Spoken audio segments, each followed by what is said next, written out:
pamodos un ātri aizbraucu uz darbu.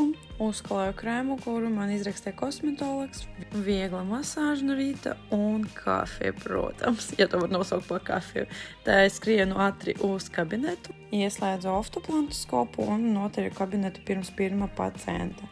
Pirmais pacients neatnesa dēļ tā, ka salauza pirmo pirkstu un man bija laiks viņš aizpildīt dokumentus. Tālāk bija pieņemšanas laiks un pusdienu laiku es varēju bišķi paēst un atpustīties. Turpinu pieņemt pacientus un man uzdevināja dāvanu. Es biju ļoti priecīga, to var redzēt arī.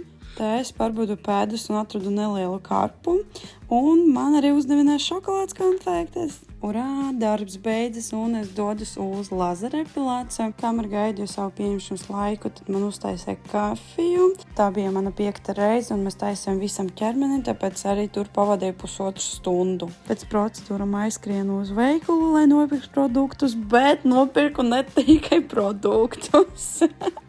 Ceļš uz mājām un manai komandai piebiedrojas dinozaurs. Es tik viņus mīlu. Salieku produktus pa plauktiem un skatieties, kāda man paprika izauga un tomāti. Uztaisīju savu kakao panna, ja kā ir, un aizgāju skatīties ar saviem draugiem filmu. Ja visiem jauku vakaru, atā!